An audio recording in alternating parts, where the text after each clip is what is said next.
En la segunda parte de su obra La fuente del conocimiento, que se titula a su vez Herejías en epítome, cómo empezaron y de dónde sacaron su origen, el doctor de la Iglesia San Juan Damasceno nos trae la siguiente crítica del Islam, o como él la llama, herejía de los ismaelitas. Crítica que es especialmente relevante para nuestros tiempos. También está la superstición de los ismaelitas que hasta el día de hoy prevalece y mantiene a la gente en el error, siendo un precursor del anticristo. Descienden de Ismael, que nació de Abraham de Agar, y por esta razón se les llama tanto agarenos como ismaelitas. También se les llama sarracenos, que deriva de Sarras Kenoi, o destituido de Sara, por lo que Agar dijo al ángel, Sara me ha despedido, destituido. Estos eran idólatras y adoraban al lucero del alba y a Afrodita, a la que en su propia lengua llamaban Cabar, que significa grande. Y así hasta la época de Heraclio fueron grandes idólatras.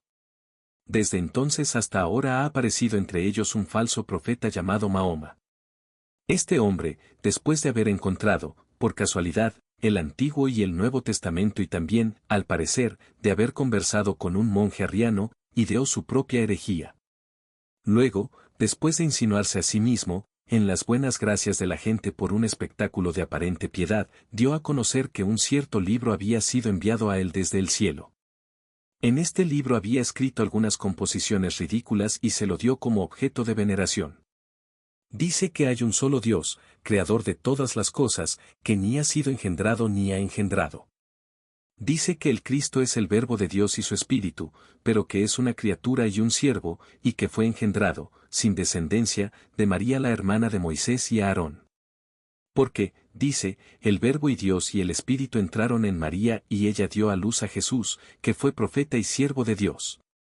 Y dice que los judíos querían crucificarlo violando la ley, y que se apoderaron de su sombra y crucificaron esto. Pero el propio Cristo no fue crucificado, dice, ni murió, pues Dios, por su amor a él, lo llevó consigo al cielo. Y dice esto, que cuando el Cristo había ascendido al cielo Dios le preguntó, oh Jesús, dijiste, yo soy el Hijo de Dios y Dios. Y Jesús, dice, respondió, ten piedad de mí, Señor. Tú sabes que yo no he dicho esto y que no he despreciado ser tu siervo. Pero hombres pecadores han escrito que yo hice esta declaración, y han mentido sobre mí y han caído en el error. Y Dios respondió y le dijo, yo sé que tú no has dicho esta palabra. Hay muchas otras cosas extraordinarias y bastante ridículas en este libro que él se jacta de que le fue enviado por Dios. Pero cuando preguntamos, ¿y quién hay que testifique que Dios le dio el libro? ¿Y quién de los profetas predijo que tal profeta se levantaría? Y observamos que Moisés recibió la ley en el monte Sinaí, con Dios apareciéndose a la vista de todo el pueblo en la nube, el fuego, la oscuridad y la tormenta.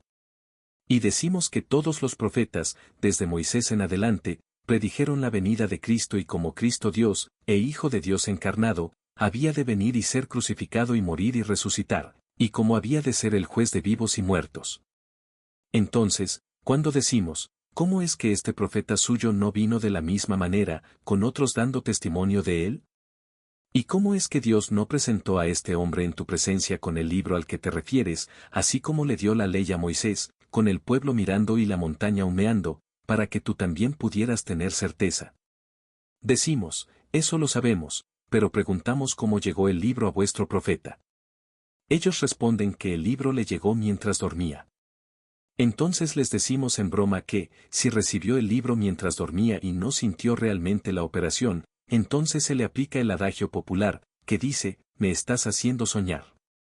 Cuando volvemos a preguntar, ¿cómo es que cuando nos ordenó en este libro vuestro no hacer nada ni recibir nada sin testigos, no le preguntasteis, primero muéstranos con testigos que eres un profeta y que has venido de Dios, y muéstranos qué escrituras hay que den testimonio de ti, se avergüenzan y callan? Entonces continuamos, aunque no puedas casarte con una mujer sin testigos, ni comprar, ni adquirir propiedades, aunque no recibas un asno ni poseas una bestia de carga sin testigos y aunque poseas tanto esposas como propiedades y asnos y demás mediante testigos, sin embargo es solo tu fe y tus escrituras lo que tienes sin testigos. Pues el que os ha transmitido esto no tiene garantía de ninguna fuente, ni se conoce a nadie que haya dado testimonio de él antes de que viniera. Al contrario, lo recibió mientras dormía. Además, nos llaman etaeriastas, o asociadores, porque, dicen, introducimos un asociado con Dios al declarar a Cristo Hijo de Dios y Dios. Nosotros les respondemos, los profetas y las Escrituras nos han enseñado esto, y vosotros, como persistentemente sostenéis, aceptáis a los profetas. Por lo tanto, si declaramos erróneamente que Cristo es el Hijo de Dios, fueron ellos quienes nos lo enseñaron y nos lo transmitieron. Pero algunos de ellos dicen que es por mala interpretación que hemos representado a los profetas diciendo tales cosas, mientras que otros dicen que los hebreos nos odiaban y nos engañaron escribiendo en nombre de los profetas para que nos perdiéramos. Y de nuevo les decimos, en tanto que decís que Cristo es la palabra de Dios y el Espíritu, ¿por qué nos acusáis de ser etaeriastas? Porque la palabra y el Espíritu son inseparables de aquello en lo que naturalmente tienen existencia. Por lo tanto, si la palabra de Dios está en Dios, entonces es obvio que Él es Dios. Si, por el contrario, está fuera de Dios, entonces, según tú, Dios es sin palabra y sin espíritu. En consecuencia, al evitar la introducción de un asociado a Dios, lo habéis mutilado. Sería mucho mejor para ti decir que Él tiene un asociado que mutilarlo, como si estuvieras tratando con una piedra o un trozo de madera o algún otro objeto inanimado. Así pues, habláis con falsedad cuando nos llamáis etaeristas, nosotros replicamos llamándoos mutiladores de Dios.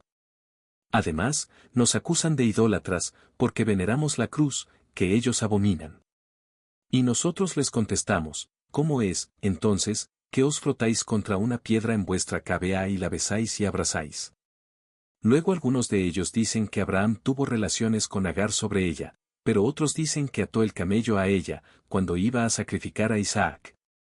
Y nosotros les respondemos, puesto que la Escritura dice que la montaña era boscosa y tenía árboles de los que Abraham cortó leña para el holocausto y la puso sobre Isaac, y luego dejó los asnos con los dos jóvenes, ¿por qué decir tonterías?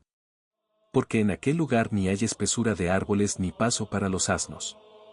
Y se avergüenzan, pero siguen afirmando que la piedra es de Abraham. Entonces les decimos, que sea de Abraham, como tan neciamente decís. Entonces, solo porque Abraham tuvo relaciones con una mujer sobre ella o ató un camello a ella, no os avergonzáis de besarla, y sin embargo nos culpáis de venerar la cruz de Cristo por la que fue destruido el poder de los demonios y el engaño del diablo. Esta piedra de la que hablan es una cabeza de aquella Afrodita a la que solían adorar y a la que llamaban Cabal. Incluso hoy en día, los observadores atentos pueden ver en ella las huellas de la talla. ¿Qué te pareció la refutación del Islam por San Juan Damasceno? Cuéntanos en los comentarios. Si te gustó el video, no dudes en compartirlo y en dejarnos un pulgar arriba, para que el algoritmo le lleve el mensaje a más personas. Y si aún no te suscribiste, no dudes en unirte a la nueva cruzada.